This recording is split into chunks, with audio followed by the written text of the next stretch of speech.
We had a great men's breakfast / work day at the camp yesterday. It was really a missions trip, if you can think of it that way, because the reality of it was that we had an amazing time.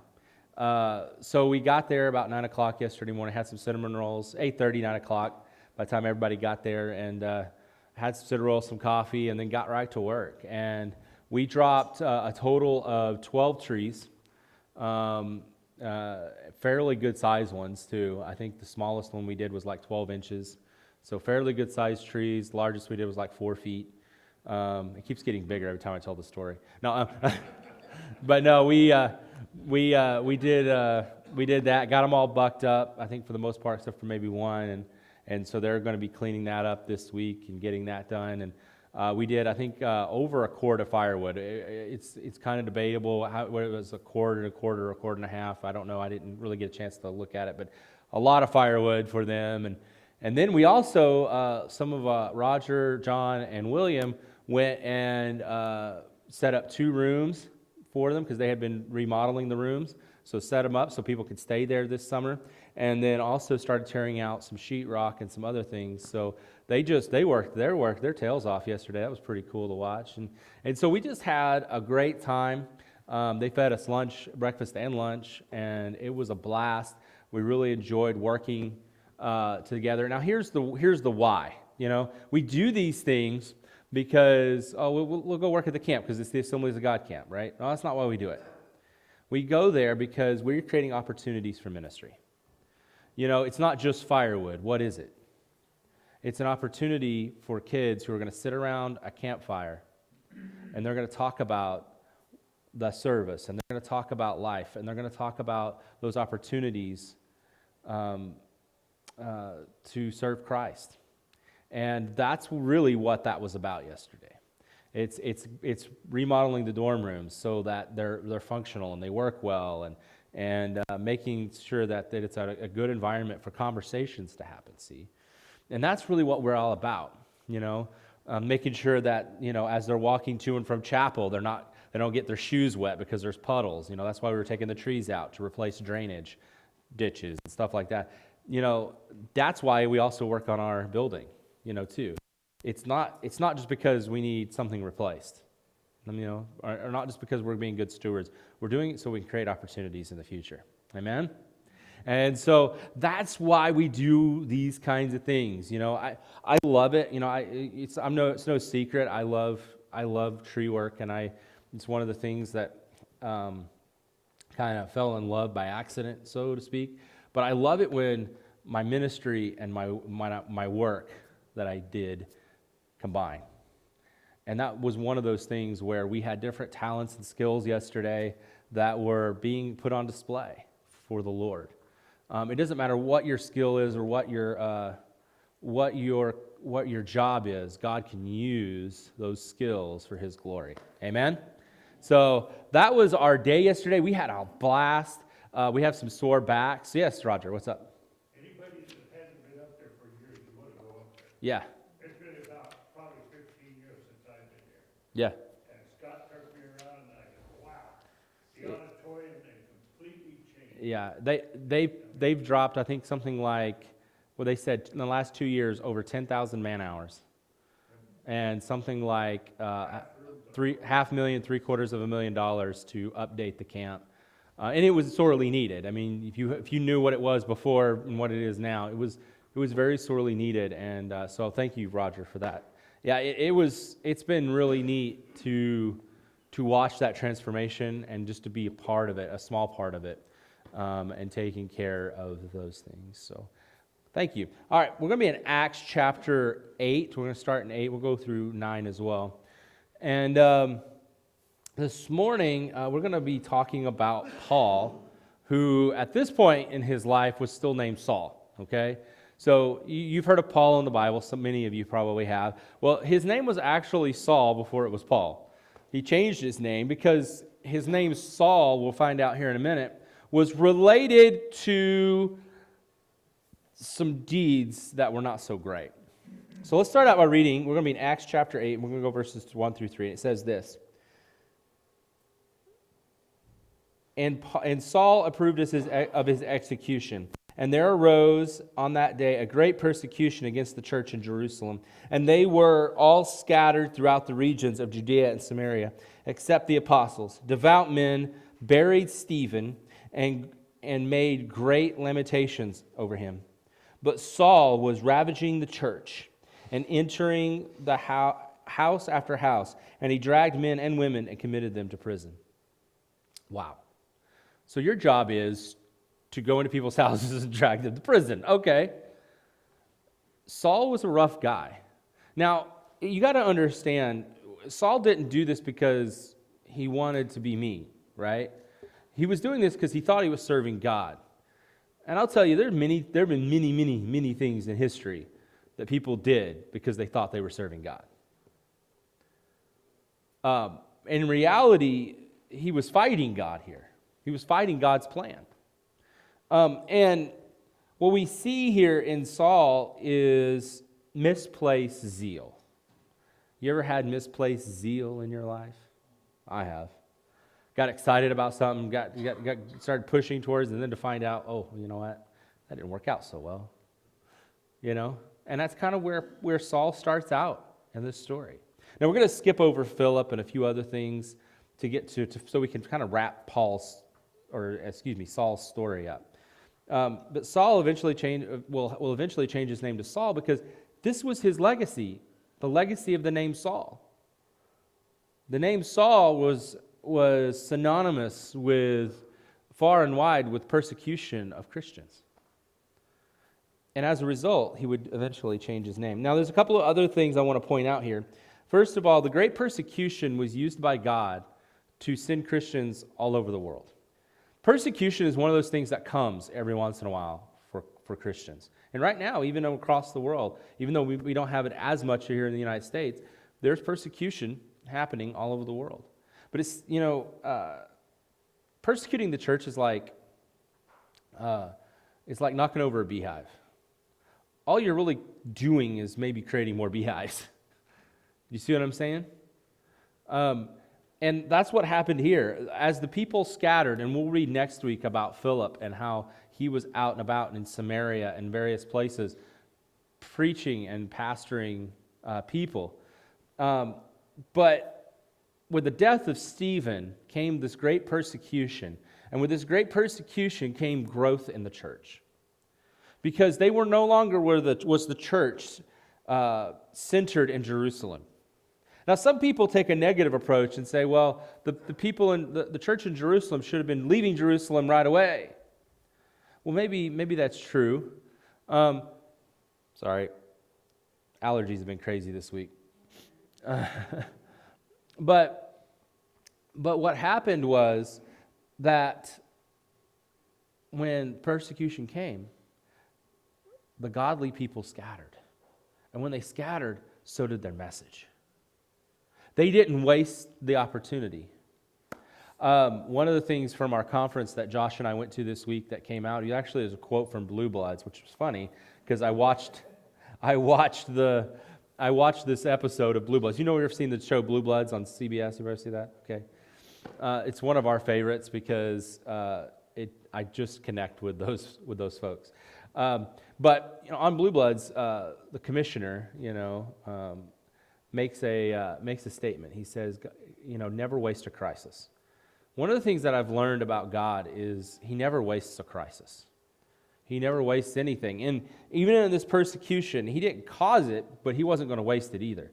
And He used that persecution of the church to create, in a lot of ways, an even more robust, and eventually that church would grow throughout history to what we know today. Every time the church is being persecuted, the church grows.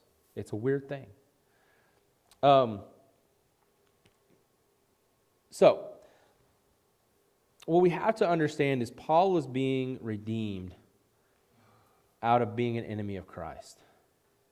He was redeemed. That was his legacy. That's what he was. He was an enemy of Christ at this moment. And what we'll read here in a minute is that during his conversion, he finally realizes that he's fighting the very thing that he was committed to. Paul's zeal by itself wasn't a bad thing. It was just misapplied. I think there's a lot of people like that in this world. They're passionate about many, many, many, many things. We see that on social media all the time, right? We're passionate. You see somebody's passionate about this thing or passionate about that thing. And guess what? It's okay to be passionate. But unfortunately, a lot of times we misplace our passion. Maybe we misplace our passion into our jobs. It's okay to be passionate about your job. But if it's the only thing you're passionate about, that's a problem, right? Sometimes people are passionate about politics. It's good to be involved in politics. But we need to make sure we're anchored somewhere else. Sometimes we're passionate about family. I am all for that. But it's also important for our family to see that there are bigger things as well. And I think that this is where Paul's at. He's passionate about the things of God, but it's just misapplied. I was thinking about, I was telling a story to my friend the other day. He's a pastor too, and we were talking about how sometimes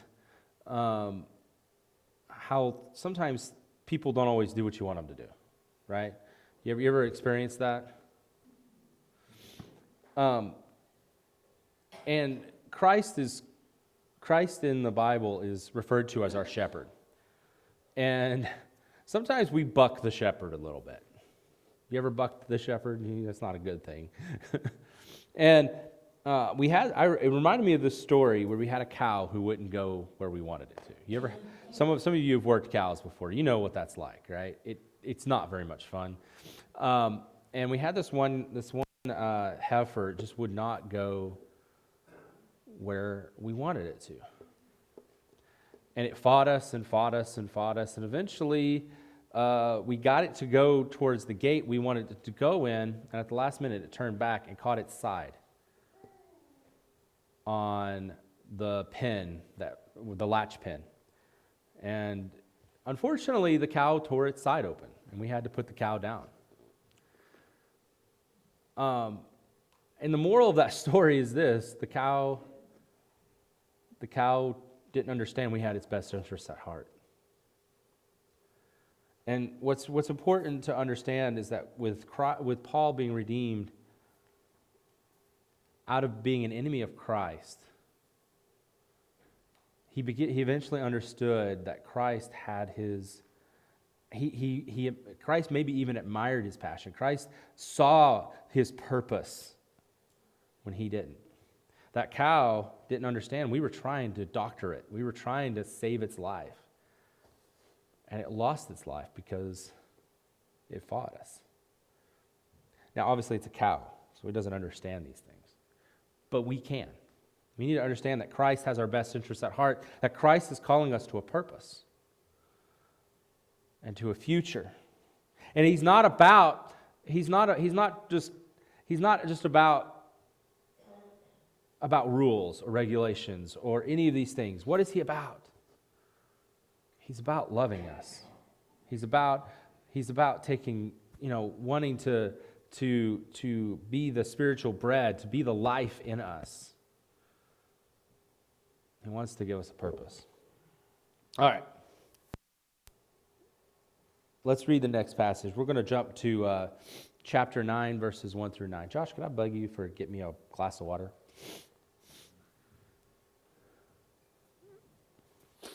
Oh, all right.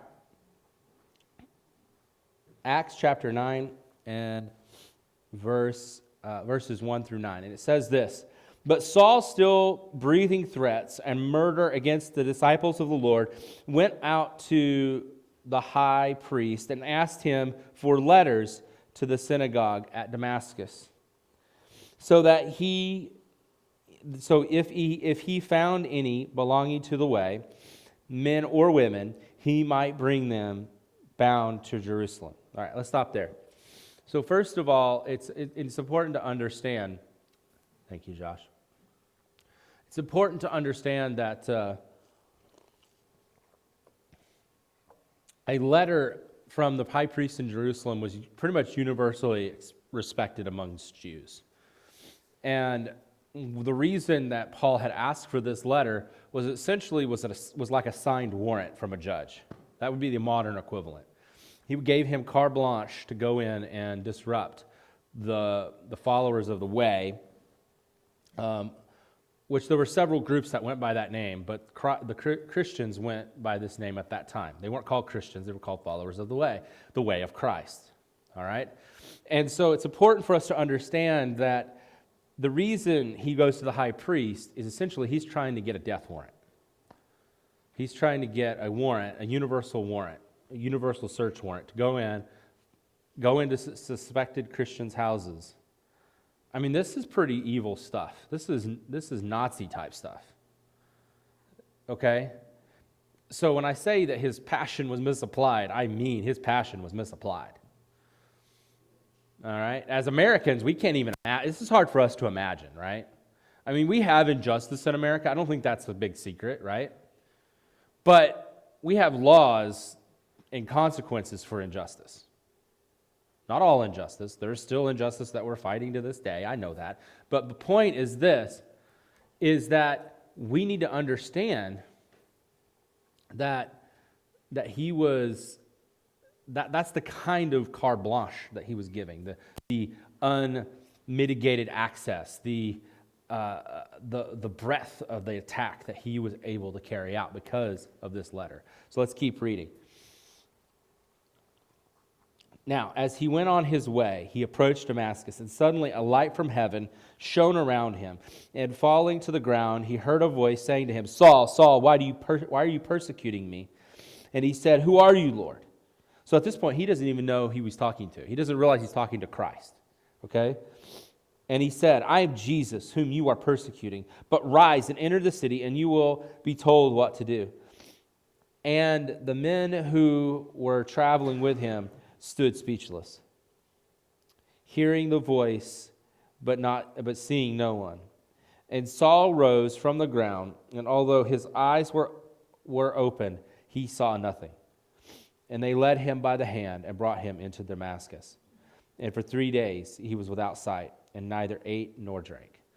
All right, so it's important for us to understand that that Paul, at this point, just got knocked on his butt. Just straight up. There's no other way around it. It literally says, in the various stories that he gets knocked down.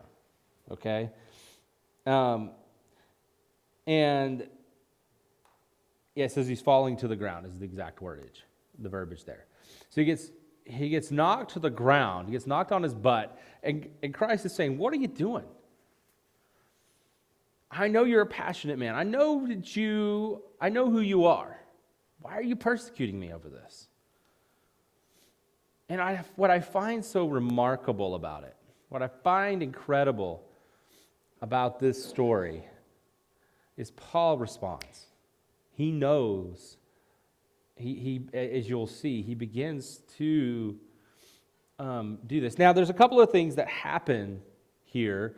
Is the next thing that happens is a guy by the name of Ananias. We're not going to read it, but I'll just recap for you, okay?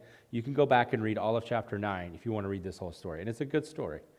But a man by the name of Ananias, who was a servant in Damascus of Christ, here God speaks to him and says, "Hey, you need to go to this house and seek out a man named Saul."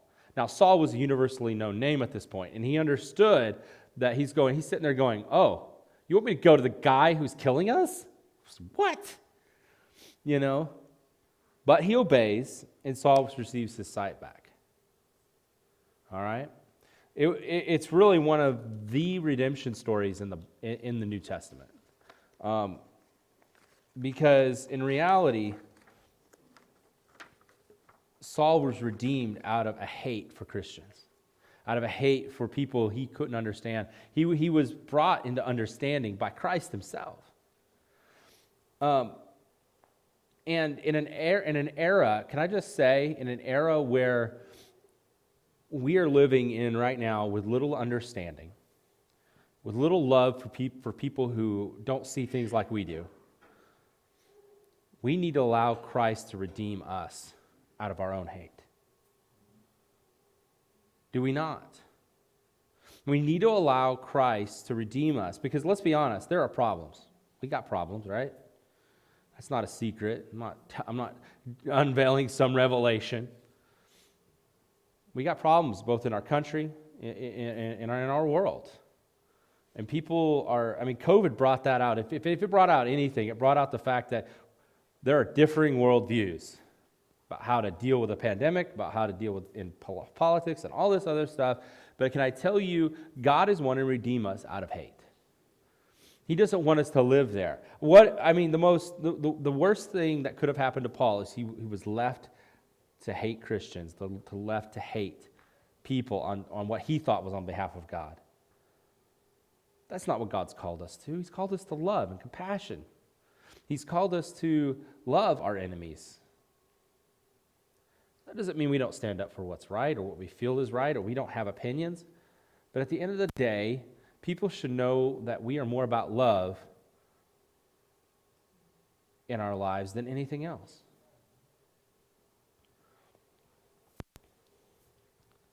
It reminds me of a story. A friend of mine adopted a dog. And this was a mean dog. This dog was destined to be euthanized if somebody didn't adopt it because it was just a mean old dog. And if you know anything about certain breeds of dogs, if they're not socialized, become very, very mean. They will actually become attack dogs because they will only attach to one or two people. And what was amazing is I saw this dog less than 6 months after its adoption and about took my arm off. It was a really scary thing. This dog was full of anger and hate towards anything it didn't know. But over time, they began to expose the dog to more and more people and began to love the dog. I have competition this morning. Yes. Very cute competition. All right. And so this dog, slowly over a year or two, I've watched this dog become friendlier and friendlier. And now it doesn't even growl when a new person comes up. Why? Because it was shown love for the first time in its life. It had really been shown love at an incredible point and level. It wasn't just locked up in a kennel. And the reality of it was Paul was kind of the same way. Christ showed him love for the first time. A love that surpassed his understanding of things. And and many people struggle with hate, and we may not always call it hate. We call it disagreement. We call it frustration with the system. We call it a lot of things in our society. But the reality of it is that God is above bias, closed-mindedness, and he calls us out of those things. And what's incredible is what we'll read here in a second is Saul didn't wait that long. As soon as he received his sight back, as soon as he began to do it, he began to share the love of Jesus Christ. I think that that's a powerful statement to where we as Christians need to be today. We need to get past. We need to get past the fact that there are enemies of Christ out there. And we were one of them. Before we knew Christ, guess what? We were one of those enemies. We need to get past the fact that there's hate in this world, and we get drawn into it way too often as Christians. Way, way too often. We need to get understanding of the fact, and this is my final point, that we are redeemed for a purpose. You are not redeemed to sit in a pew or a chair. You are redeemed to share the love of Jesus Christ. Yes, we were redeemed to cut trees down at a campground so that kids could hear Christ later this summer. We were redeemed to split firewood so that we could do that. We were redeemed to play guitars on a stage. We were redeemed to clean bathrooms. We were redeemed to do those things, not because those things by themselves are not important, but collectively they create an opportunity for the gospel. We were redeemed for a purpose. Just as Saul, who would become Paul, would be redeemed for a purpose. Paul would go on to write 2/3 of the New Testament. His missionary journeys are probably the sole reason why the church exists today and isn't just some secondary sect in Palestine. I want you to think about that. The power of Christ at work. We see it in Paul's life. It says this let's jump down to chapter 9, verse 19 through 22, and it says, "For some days he was with the disciples at Damascus, and immediately he proclaimed Jesus in the synagogue, saying, 'He is the Son of God.' And all heard him, were amazed, and said, 'Is this not the man who made havoc in Jerusalem of those who called upon his name? And has he not come here for this purpose, to bring them bound before the chief priests?' But Saul increased all the more in strength and confounded the Jews who lived in Damascus by proving that Jesus was the Christ." So it's important to understand that Paul was an educated man. Okay? He had gone to a school. He had become a Pharisee. Pharisees were incredibly well educated for the time.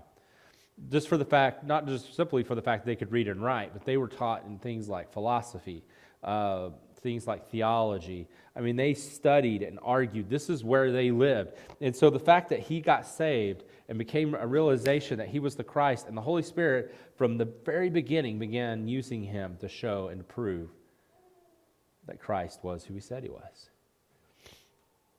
And people were astonished, and he immediately began to step into that purpose. I think that that's a powerful moment for us, that God has a purpose for your life. Excuse me, I'm sorry, my allergies are...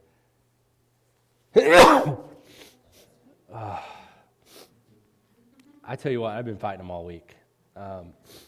It's been a little bit of a battle. Just proves I'm human, I guess. All right. I'm not crying because of the Holy Spirit either. It's just what it is. So the Spirit is moving, but not like that. All right. It reminds me of when I think about Paul's calling, I actually think about chainsaws. Shock. Oh, I know. But no, in all honesty, some of you know I rebuild chainsaws, okay? Got into it because of my side work. And I can't tell you how many times I've taken a chainsaw that somebody thought was junk, put a fuel line in it, rebuilt the carburetor, all right, maybe put a fuel filter in it, just a few things, and it fires right up, and that thing is useful again. I think there are many here today, and maybe even listening at home. Maybe you're watching me on your TV, and if you are, I'm so sorry that you're hearing me sneeze and stuff, okay? Because it comes in really clear on the mic, I'm sure. All right? But it's important for us to understand that some of us feel broken sometimes, just like that old chainsaw. And can I just tell you that God still has a purpose for your life, even in your brokenness? We'll say that again. God still has a purpose for your life, even in your brokenness.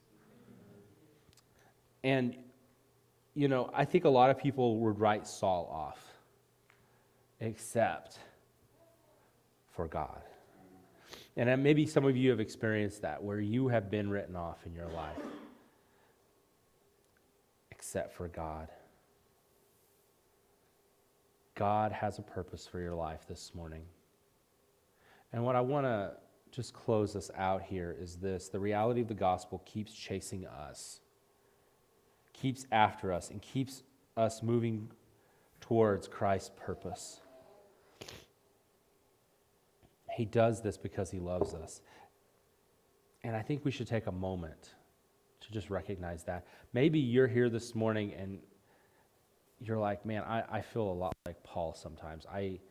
Realizing how wrong you are. Sometimes you ever experienced that? Maybe you're just hearing this message and you're just going, hey, I'm reminded of my brokenness. I know when I read this passage, I'm reminded of my brokenness. I'm reminded of the fact that God's called me to a purpose despite of me, in spite of me, not because I'm some great this or that. And so this morning, as Josh comes and begins to play, if you need to talk about this, maybe you are in the midst of brokenness right now, you're in the midst of something, and you just need prayer, I want you to come forward in just a moment. Maybe you just need to reflect and pray and seek God this morning and say, yes, I am this person that I was just like Saul, doing everything I can to go against God. But this morning, you want to reconnect with God in a new way. If that's you, I want you to be able to come forward as well. And then for the rest of us, I just want us to dwell on the fact that God saved us. One of my favorite quotes is from Jerry Bridges. He says something to the effect of, every Christian needs to hear the gospel every day. Why? Because the gospel is the reason we're here. The gospel that we need Jesus. Amen. As Josh begins to play, come forward right now.